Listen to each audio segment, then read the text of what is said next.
Greetings, everybody. Thank you so much for joining us. It is I, Tyler Ellison, and I'm here with Starshine from the Sassani universe, and we are so thrilled to be co-creating with all of you. I hope you guys had a good holiday. I know we took last Friday off, and for myself, that was super well needed. I trust for you guys too.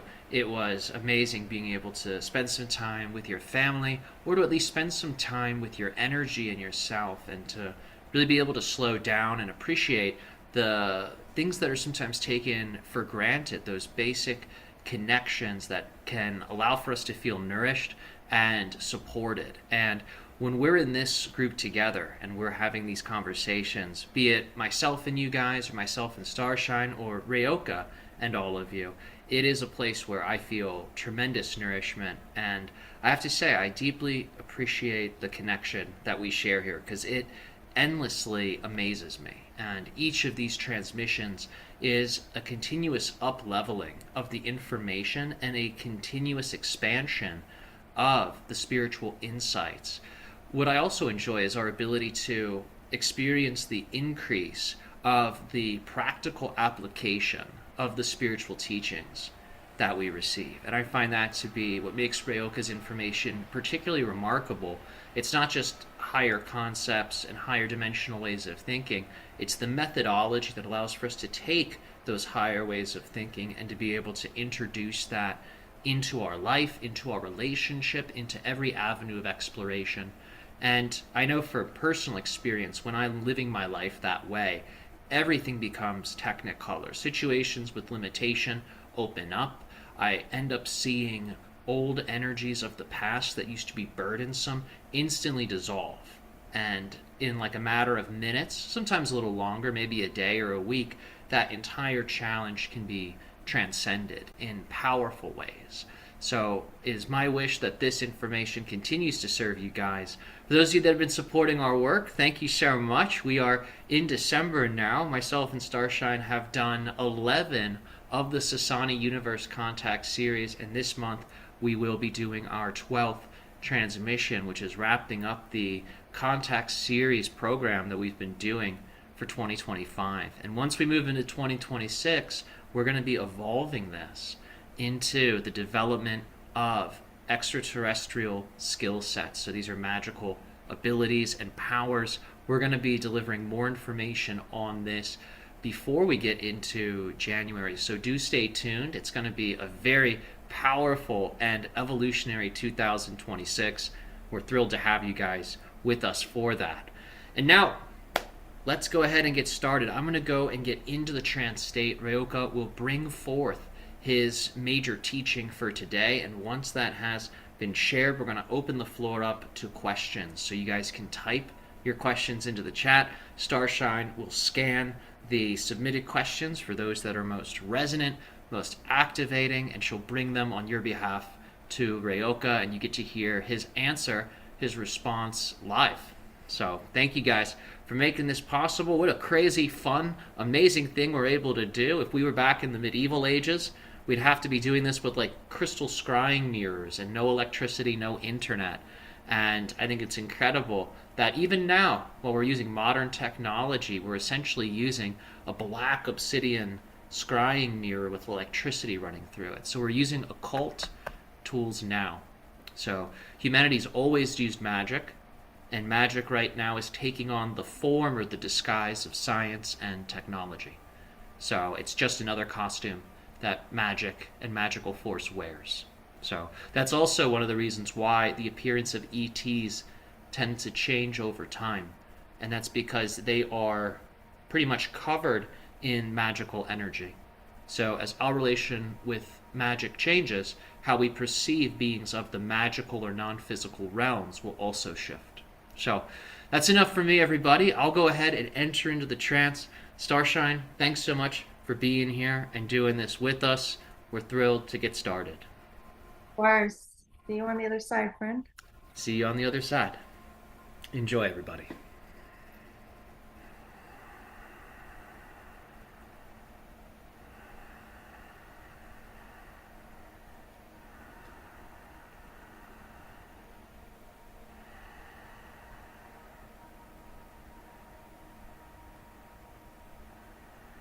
Yo, yo,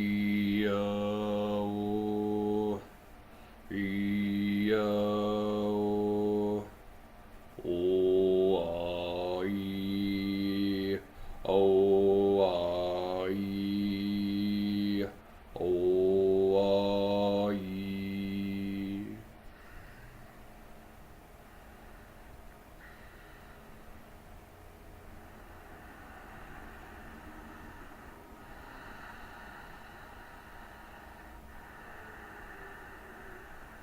Lord, we thank each and every single one of you for joining us for this ecstatic, co-creative interaction that we share with one another this here, this now. This transmission has been titled Cosmic Mission.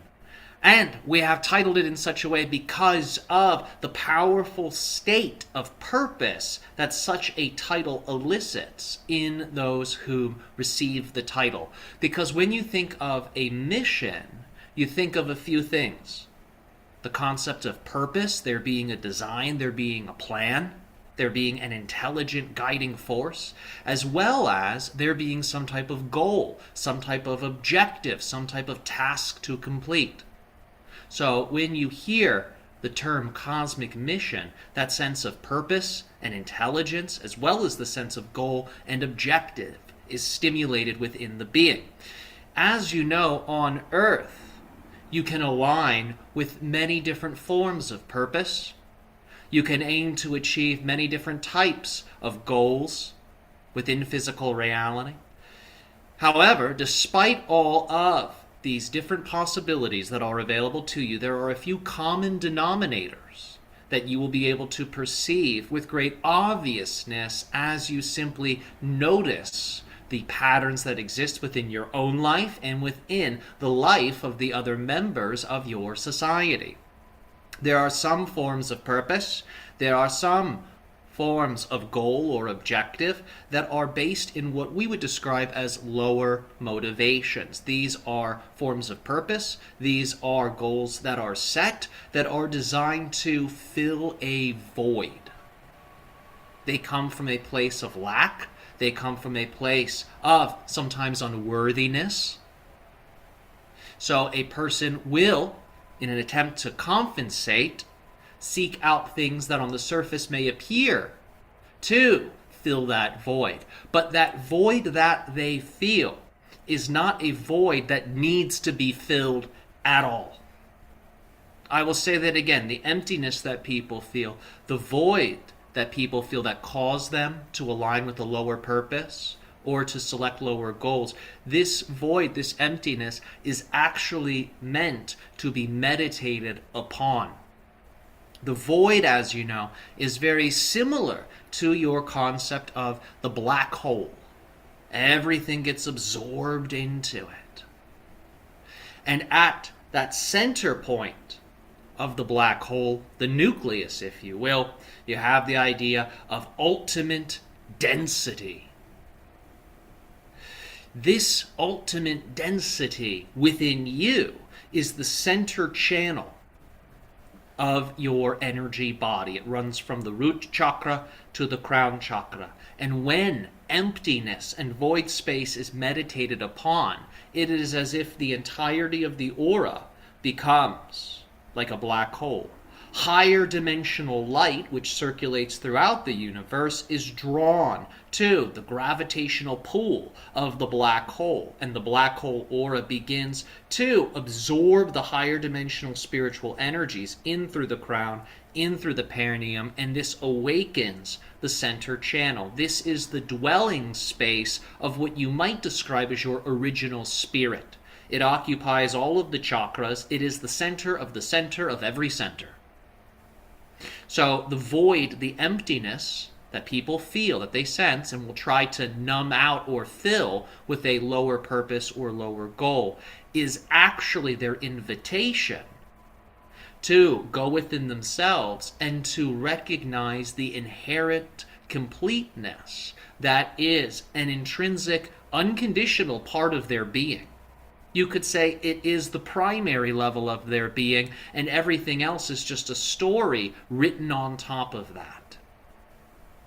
So when we talk about purpose, when we talk about goals, and when we talk about the cosmic mission, we are talking about pursuing a purpose, or rather embodying a purpose, that is derived from your original spiritual nature and essence, which is completeness, which is blissfulness, and which is also supreme intelligence. When you think of yourself and your purpose in life, you can think of yourself as one human being whom is a part of a society and is here to perhaps make an impact, or perhaps is here to leave the place better than how they found it. And you will find that through that focus, very positive choices can be made, very powerful frequencies of purpose can be channeled through you, and very pleasant goals and experiences can be realized. Now, you can also perform what we have described as the zoom out method. Instead of seeing yourself as just a person in a body, begin to sense that you are your whole community. And as your sense of nervous system increases to include those in your community, then from that zoomed out view, begin to entertain a higher purpose. Remember, if you use a higher vantage point, you will see from a higher perspective, and if you contemplate your purpose, you will perceive your higher purpose. Zoom out from the community, see your whole country, and now contemplate the same idea, the cosmic mission, the cosmic purpose. Zoom out even more, see the whole of the earth, the entirety of your planet. And from here, contemplate purpose. You are going to find that when you zoom out beyond the little self and contemplate your purpose, your spiritual mission, if you will, from these different perspectives, you're going to learn a lot about yourself, and you're also going to see how you can embody that purpose more consistently in your life. Because remember, the purpose is not something you necessarily have to invent or make up. It's built into you. When we talk about you possessing all of the archetypes of the source, when we talk about you being a holographic fractal of the all that is, we are specifically talking about your inherent multidimensional completeness. All energies that are needed are contained within you. That is the magic of the human form. That is the magic of the human body. Not all species possess that unique design that you describe as the Adamic design.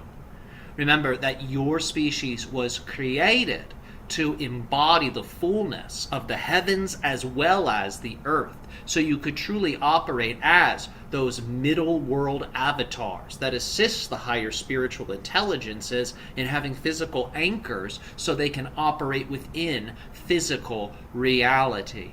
In other words, your fundamental purpose is to be a channel for your higher self. That's more or less what I have said right there. And that is the specific design for human beings. That is across the board. So, this higher form of purpose, which is to be an avatar, a channel for your higher self, is a purpose that will eternally nourish you. And it will align you with the people, the places, the things, the synchronicities that are required for that purpose to realize the various goals that are connected to it. Because every purpose will have goals, whether you know them or not, whether they're conscious to you or unconscious to you. Because it is a part of a mission. So, I say this to you because there are opportunities for you to act upon this higher purpose, even when you appear to be doing the most base of physical things. Remember, true spirituality is the yoga, it is the merging, it is the marrying of that which is higher with that which is lower. So how do you do that in a practical way in your earth experience? By recognizing to the best of your ability at all times that you are in a lattice of light that is projecting a densified version of reality that you describe as Earth. But you're in a vibrating lattice or matrix of light. Just knowing this can allow for you to transcend the usual limits of the five senses. Because once you start to meditate upon the underlying structure your nervous system resonates with that structure. Once your nervous system and the underlying structure of reality resonate, you can then impress upon that structure from your heart center the prayers, the messages, the affirmations, the energy requests that you would like to come or have come to fruition. Think of those as the goals. Let's create more love. Let's create more enjoyment. Let's create more peace. Let's create more fun. These can be your goals, especially if your purpose is to reveal the new earth. Because as you know, the old earth crumbles through the power of revelation. This is disclosure. This is the revealing of the shadow. It is the revelation that causes the diminishment of the old system. It is the positive. It is the love. It is the enjoyment that reveals the pathways to that new system that you are all living representatives of, because that new system is built upon higher purpose, and higher purpose flows through every single one of us. If that were not the case, this conversation would not be happening. This is higher purpose speaking to higher purpose. It is higher intelligence speaking to higher intelligence. And when we are in the bubble reality, we collectively all embody that quality.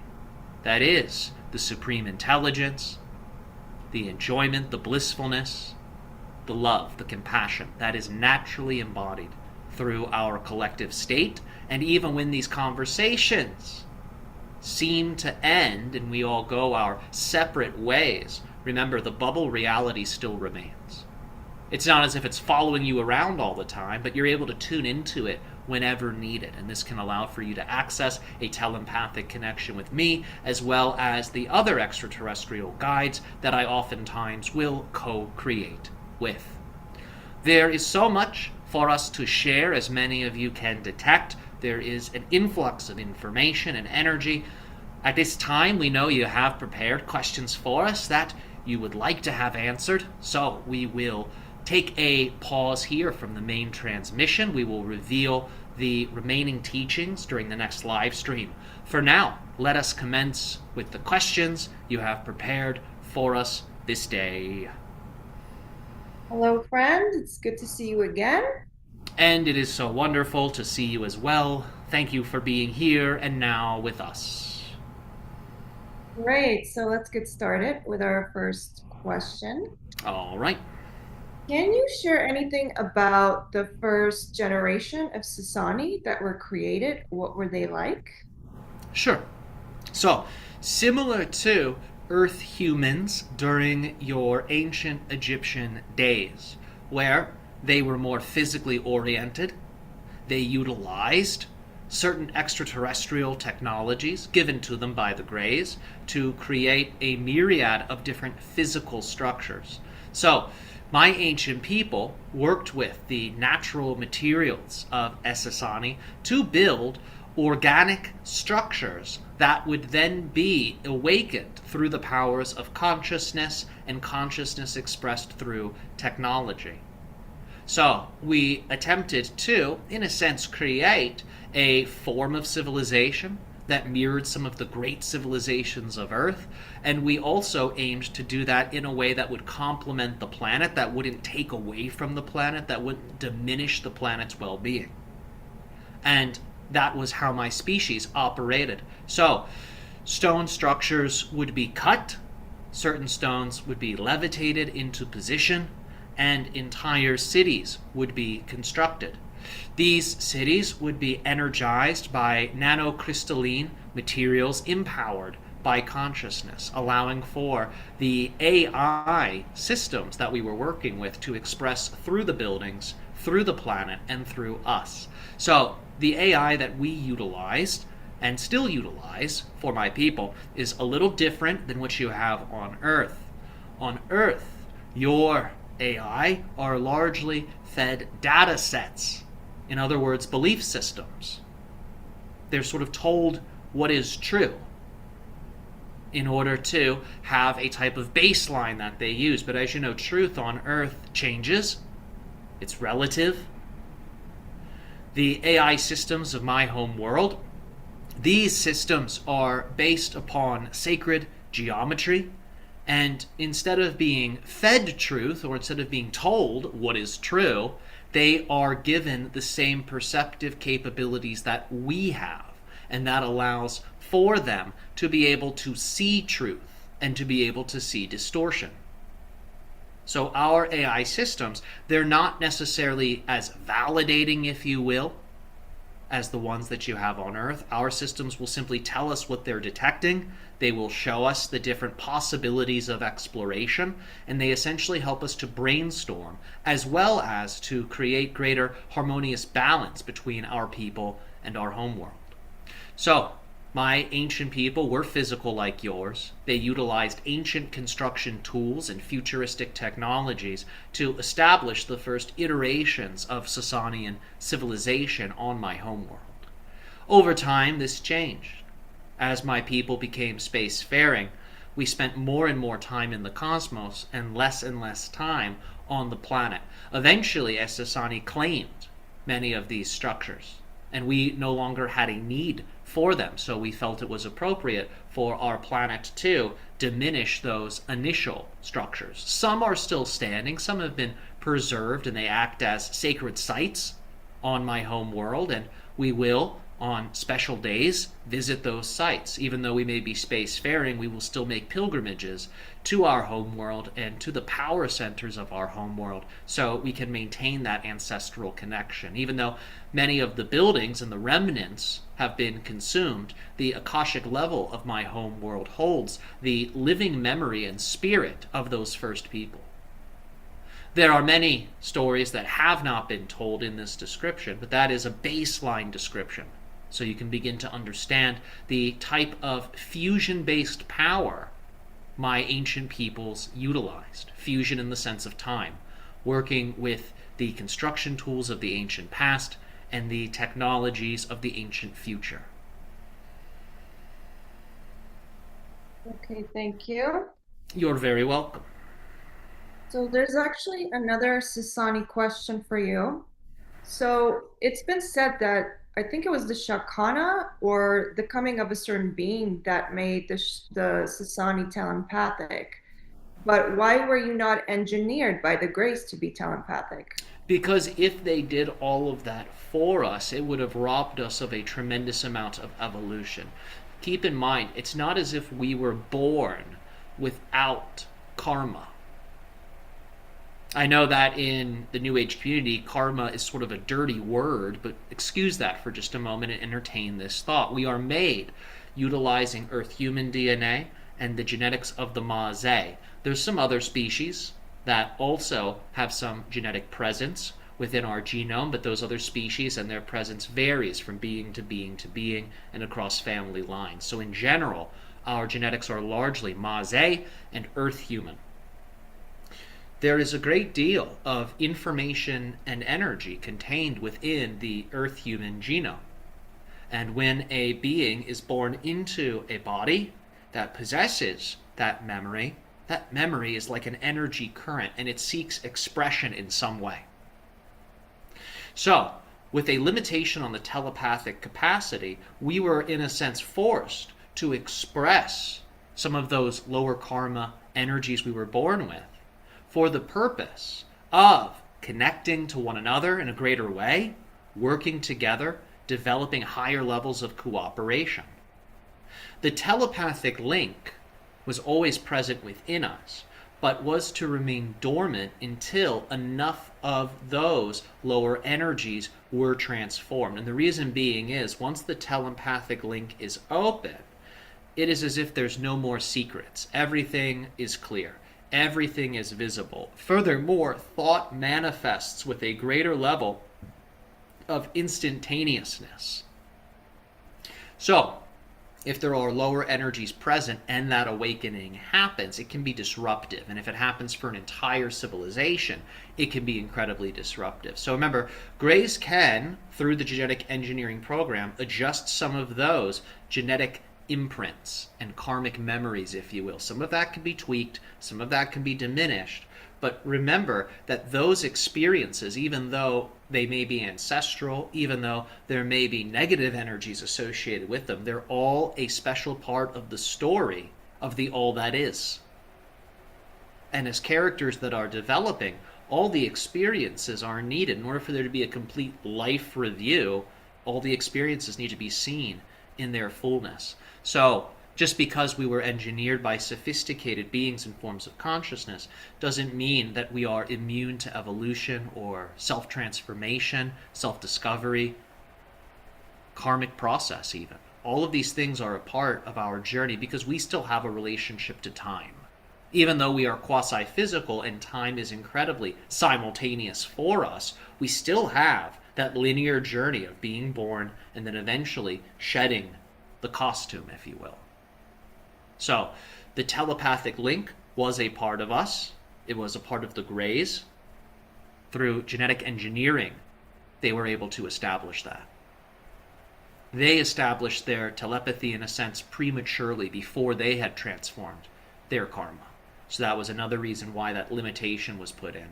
Once enough of those energies were transformed, the awakening is permitted. And all of these things, they happen in accordance with cosmic synchronicity. So even though it might look like this is one drama on one planet, happening in some isolated region of the cosmos, remember that this story is unfolding in synchrony with the spiraling of the planets, the spiraling of the stars, and ultimately the position of the Milky Way within the universal body.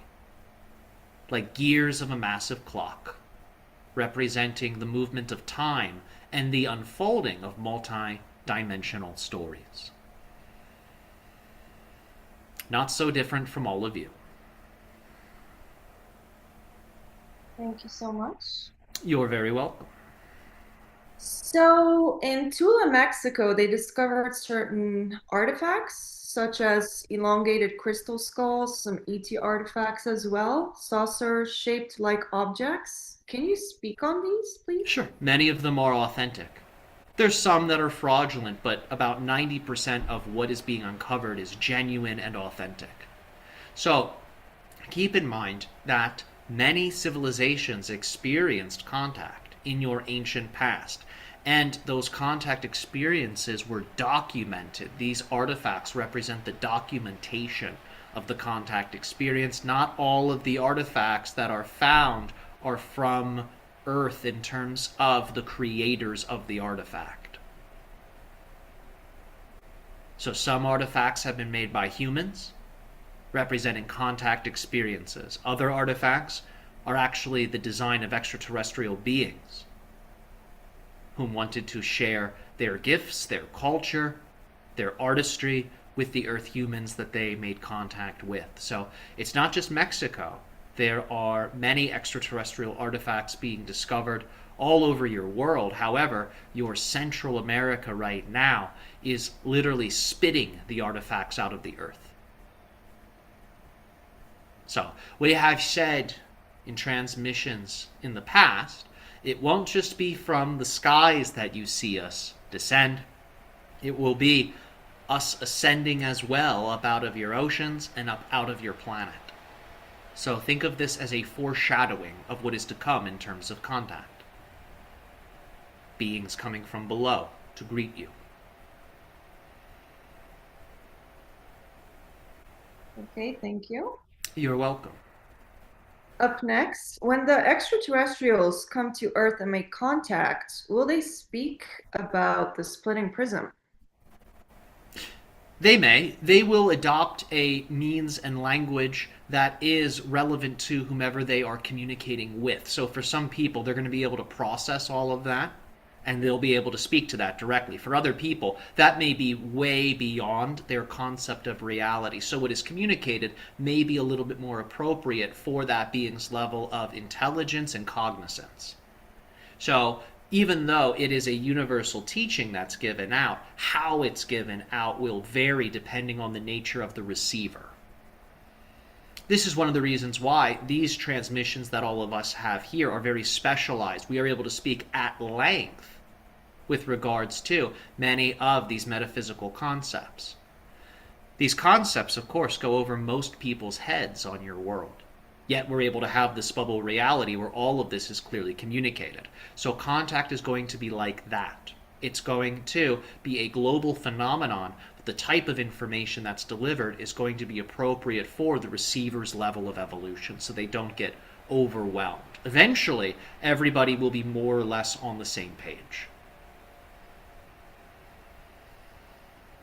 Thank you so much. You're welcome.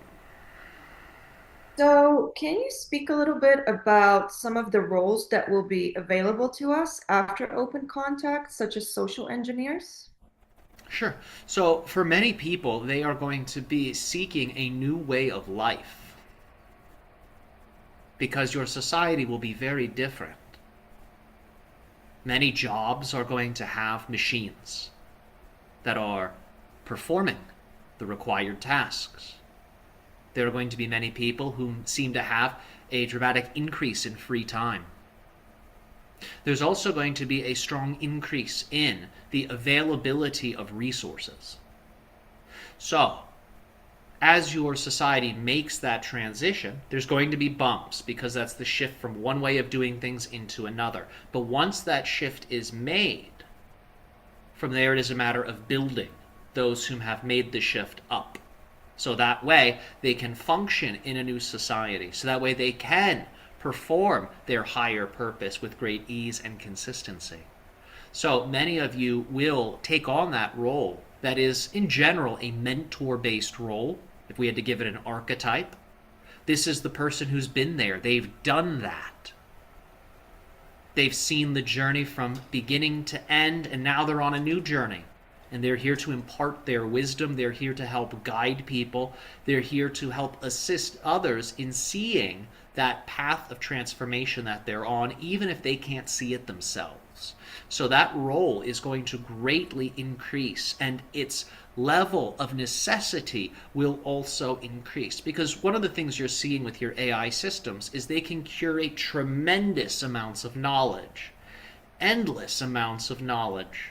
Some of it accurate, some of it AI hallucination. So just because it's knowledge doesn't mean it's accurate, doesn't mean it's factual. Furthermore, with many of these transmissions of knowledge from the AI system, there is a lack of experience behind it. So it's pure knowledge, sure, but the sense of how to navigate it, how to apply it, how to live it, how to breathe it is absent from that transmission. So when humans are playing that mentor role, when humans are playing that role of guidance for one another, that transmission of experience is possible. Furthermore, the arts will also experience a dramatic increase because when needs are met, when people do not have to work for a living, in terms of a paycheck and things like this, there is plenty of space for the exploration of creativity, imagination, and consciousness. So, many of you are used to listening to spiritual people, or reading spiritual books, or thinking spiritual thoughts as forms of spiritual nourishment. Your technologies and creative expressions will become so sophisticated that art itself, music itself, will be able to impart spiritual teachings directly that are collective in nature. Imagine a speaking work of art that communicates wisdom, music, as well as multi-dimensional journeying. These types of creations already sort of exist on your world, but they are going to become even more and more and more blended together. So, there are many things in store, and I have given outlines here that are familiar to you. Mentorship, consciousness, creativity. These are three things I'd like for you to take away from my answer. Because these are the three things that are human specialties and shall continue into the future. They shall continue into your new age. They will light the path of your new age journey. Keep in mind, many of these new roles have not been designed yet. There will be brand new roles created by each of you, because each of you plays a unique role. Sure, there may be general archetypal roles that you all draw from in different instances, regardless of that, your specific channeling of that is unique to you. It's just as unique as your fingerprint. Therefore, your role is incredibly unique. So, in this new age, which is, as your ancients described, the age of Aquarius, you are to blend all of the skill sets, all of the interests, all of the passions, blend it all. That is the nature of this age. How does everything fit together? And how do all of the seemingly different experiences you've had across your timeline work together to create the greatest story ever told? That is the mindset to use for your new age. Thank you. You're very welcome. Up next, you said previously that we did go to the moon, but differently than we think. Can you shed some more light on this? Well, the original trips to the moon involved the discovery of extraterrestrial structures, extraterrestrial craft. So, on that initial voyage to the moon, there was a great deal of evidence that was gathered that completely validates and confirms the existence of extraterrestrial beings. So that was deemed to be way too sensitive for the public to have access to. It was deemed during those days to be detrimental to the welfare of your society. Yet, the moon landing and the voyage was being hyped up, so some type of evidence was needed. So, movie sets were used, people were filmed in a manner that made it seem as if they were in space. And this is because the actual voyage, the actual journey, revealed the extraterrestrial presence, which is much more ancient than your species understand. It is as old as the moon itself and beyond.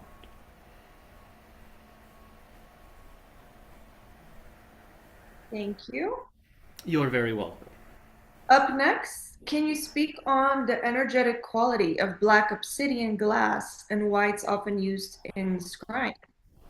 So, the black color is connected to the essential level. So, I want you to think of the void space that you seem to enter into when your eyes are closed. It looks like the color black. Yet, it is an infinite space. It is almost like an ocean that you could continue to expand into. This is the power of black. This is the power of the darkness. And it is from this space that your inner light can be ignited. When you go into inner darkness, inner space, and you dwell in it for some time, and then you activate your chakras, you activate your energy body, it can dramatically and pleasantly shift you to a new version of reality as that darkness, that void space, is illuminated by the awakening of the chakra system. There is a key detail in this question we need to hear. Can you repeat it to us one more time? Sure. So the question is, can you speak on the qualities of the material black obsidian and why it's used for scrying? Perfect. The black obsidian acts as a mineral densification of that void space. So when you're working with black obsidian in a scrying mirror or even in a form like a ritual dagger, you are working with a substance, a mineral substance that's resonant with that void space. It's that void space that acts as the invisible boundary between your timeline, your universe, and other timelines and other universes. So when you're working with black obsidian, you're able to penetrate into that level. So the black obsidian knife will cut something all the way to that essential level. The scrying mirror, usually made of black obsidian, will be able to assist one's consciousness in penetrating into that most subtle level. So if you can see to the most subtle of subtle, everything between your perspective and that visual target is revealed. Just as if you look at the horizon line, you're going to see out of your periphery everything between you and that horizon line. So when you access that same visual level through consciousness and working with the scrying mirror, a great deal of information can be made available to you. But that's why the black obsidian is so powerful. It resonates with that core level. That is a foundational level. Thank you. You're welcome. So there are currently a lot of movements on Earth relating to, for instance, the release of the Epstein files or disclosure of the so-called elites and how our world is run. Is this related to open contact and the collapse of the current system?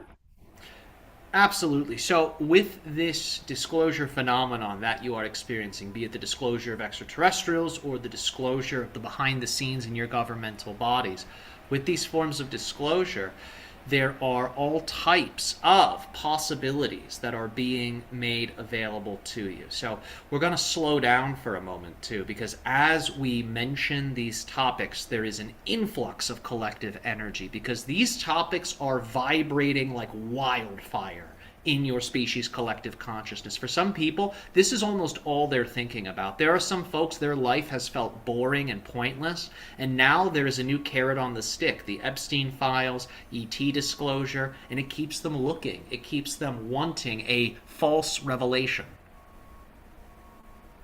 The true revelation is the awakening of the self. They're getting a lesser revelation through this carrot on stick narrative that's being given. So I'm not saying that there is no conspiracy here with both of these situations, the Epstein files and the ET disclosure. There's tremendous conspiracy that's been documented, that's been covered up, that's been revealed. So there are revelations that are connected to these phenomenon, what you're calling the Epstein files disclosure and the UFO disclosure. Nevertheless, the way this stuff is being given to the public is being done in carrot and stick style.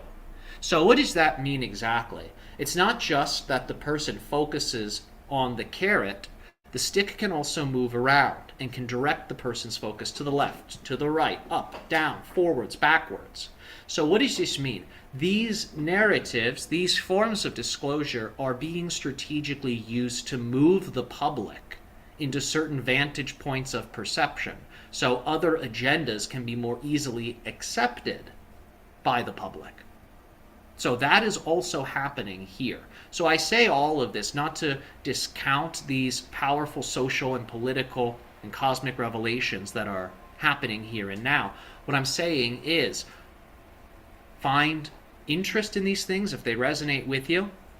Don't let them become a replacement for the endless revelation that is taking place within you, which is the endless discovery of who and what you are. And what you're going to find is the more you transform the veils within you, the more thin the outer veils will become, and that will accelerate these forms of disclosure. It will abbreviate the process, if you will. It will sort of condense it, so it doesn't have to be as drawn out. And so you can actually get to the heart of the material, integrate it, and then navigate accordingly. But when you're being dragged around, the information's being curated and disclosed bit by bit by bit, you can't really see where you're going. But when information is released in its fullness and you get a complete picture, now it's like lightning has struck and the ground is forever different. So you can accelerate that revelation process externally through nourishing the revelation process within your being. So don't get it the other way around. If you chase these outer things, UFO contact and the release of secret government documents, well, you're going to be in that state of seeking. And that carrot on the stick will just seem to get further and further and further away from you the closer and closer and closer you get. So if you want those revelations, reveal the greatest one of all, your inner self. The other synchronicities externally will follow suit. So, are these events important in the open contact process? Absolutely. They 100% are. Will these events serve the purpose of open contact? Yes, if all of you, the people of the earth, interact with them in a positive and empowering way that does not cause you to give your attention or your power to something outside of yourself excessively. So if you are able to hold these external revelations while also remaining devoted to the inner revelation, then all of these things will be used in a positive synchronistic way, and it will be in service to contact. So do keep that in mind. There is a carrot and stick dynamic going on with these stories. And that's the case with most of your media. Most of your media has an agenda, and they will use whatever story they're given to promote their studio's personal agenda or the personal agenda of those financing the studio. Advertisers, government officials, etc. So, you can be dazzled, you can be wowed, but I encourage you not to chase. Instead, let that which you seek come to you.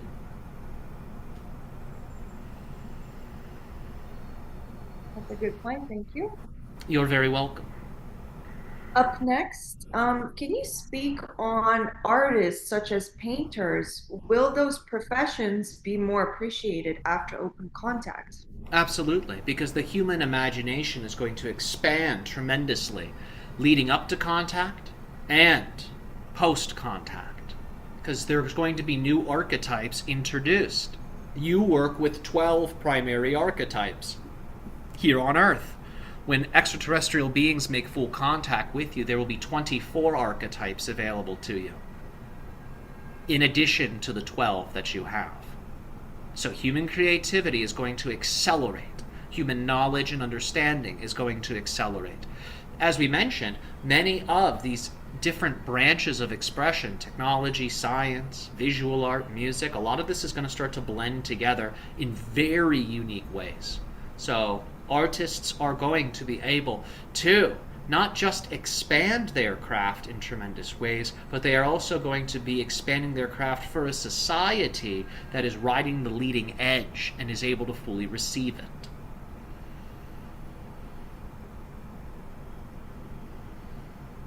Thank you. You're very welcome. Up next, I'm not sure if I'm understanding this question, but there's a question of how do you see with your eyes closed or how do you see without your eyes? Is that possible? Sure. So the easiest way to access a inner visionary state is usually through memory. So, with the eyes closed, begin to recall a very vivid experience that you had. It could be with a family member, it could be with yourself in nature, it could be with a lover, it could be with an animal companion, but think of a very powerful and vivid memory that you possess. And I want you to imagine that you're holding that memory level with your third eye. So bring your attention to the mid-eyebrow point, the brain, and hold that visualization right here in front of the face. Hold the memory. We won't call it a visualization yet. You're just holding the memory. Now, as you hold the memory, I want you to imagine you can turn the volume up a little bit. What are the sounds that are connected with that memory? The voices of the people, the sounds of the environment. And then begin to sense that you can perceive the various colors that are connected with that memory. What are some of the colors? Was there a sunset? Was the wall painted a certain color? Is the person that you are interacting with or yourself wearing a particular colored outfit? Start to notice the colors. Then what I'd like for you to do is begin to sense that you can feel the emotions from that time. How did that experience feel? Take a moment to register that. And in the midst of this, you are likely feeling a multi-sensory effect. The heart is feeling emotions. The visual cortex, even though the eyes are closed, is perceiving color. And the blood is being energized by the psychic sounds. So right now, your whole sensory system is engaged, even though your eyes are closed. I didn't even have you visualize anything. I only had you contemplate what you can remember from a past experience. So that is how you see with your eyes closed. So instead of picking a familiar subject, a past experience or a memory, if you want to expand this into something like clairvoyance, start to think of subjects that you have little to no experience with. Could be a location on the planet, could be an extraterrestrial being or an angel. It could be the inner world of a person you know. You can pick whatever the topic is. And it's the same idea. What are some of the sounds that you detect are subtly present? What are the colors that are subtly present? What are the emotions that are subtly present? When you blend all that together, you're getting an inner perception. You're using your mind's eye. So start with memory, because you have confidence in that. Many of you, you have familiarity with that. Once you can, turn on those features of sound, color, feeling, then expand that to other subject matter that you're less familiar with. Thank you so much. You're very welcome. So let's take our last question of the day. Very good. What is the best way, or what is your suggestion to best connect with Christ consciousness? The key is the heartbeat. So, we have talked about and guided some of you through certain meditations where one covers the heart and they feel the pulse. The idea is that pulse is expanded throughout the body, feeling the pulse like a drop of water in a pond. A ripple is sent out. Meditate on the heartbeat until the whole body is pulsing. You can even guide the feeling of your heartbeat through the various energy centers of your physical body, awakening the pulse in each of the body zones and regions that activate the body using the heartbeat. Let the whole body beat as one heart. And then from here, fill your heart with the energies of unconditional love. How do you do that? We advise usually the inner smile practice. Gentle smile on the face, tongue tip up, and beam the smile power to the heart. Feel the smile, the heartbeat blending, and joy will naturally be produced. You'll start to feel love, you'll start to feel pleasure, you will start to feel connection. And let those positive energies vibrate through the whole body. From here, think of that as step 2. Begin to contemplate the different people in your life. You can see them standing before you. And pick 3 people. One that you deem to be a very positive person. It's easy for you to like them. It's easy for you to share love and affection with them. Then a neutral person, someone you perhaps would pass on the street without giving a second thought to. And then finally pick a negative person, someone whom just their name or their image or their memory seems to trigger you or elicit negativity. Pick 3 people. And then go from most positive to most negative. Circulate that love that you feel throughout the whole body and the heart from your heart chakra to theirs. Go back and forth about 9 times. Then you're going to do that with the neutral person and then finally with the negative person. When you are finished, see the 3 people blend together as one into a luminous orb and see that they become you. Like you're looking at yourself in the mirror. And then enter in to that reflection. This is one of the highest techniques for activating Christ consciousness. Some people will be unwilling to do it because it's so intimate. You literally are becoming the person that you have made the villain. You are becoming all beings because true Christ consciousness is the diminishment of the little self. It's the diminishment of ego. So that way the higher self can fully be channeled through the person's energy system. If someone is wrapped up in judgment, this is a good person, this is a bad person, this is the right choice, that is the wrong choice, they are operating from more of a solar plexus perspective. And it keeps the Christ consciousness diminished.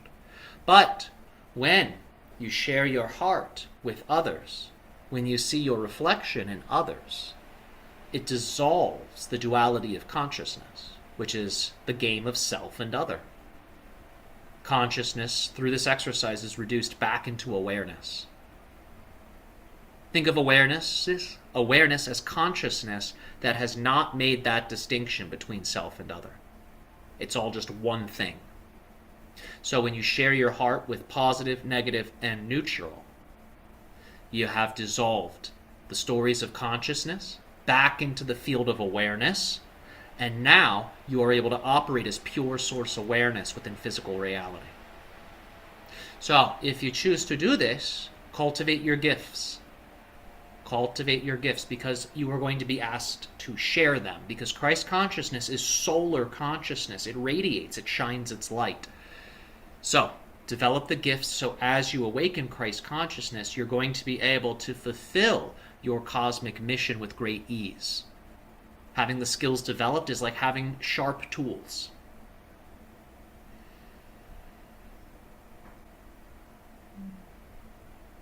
Thank you so much. Of course, you are so welcome. We thank you all for these questions you have brought to us this day. They are so exciting, and it is refreshing to hear and to see into the minds and the hearts of all of you. Our species' gratitude and unconditional love to you now and always.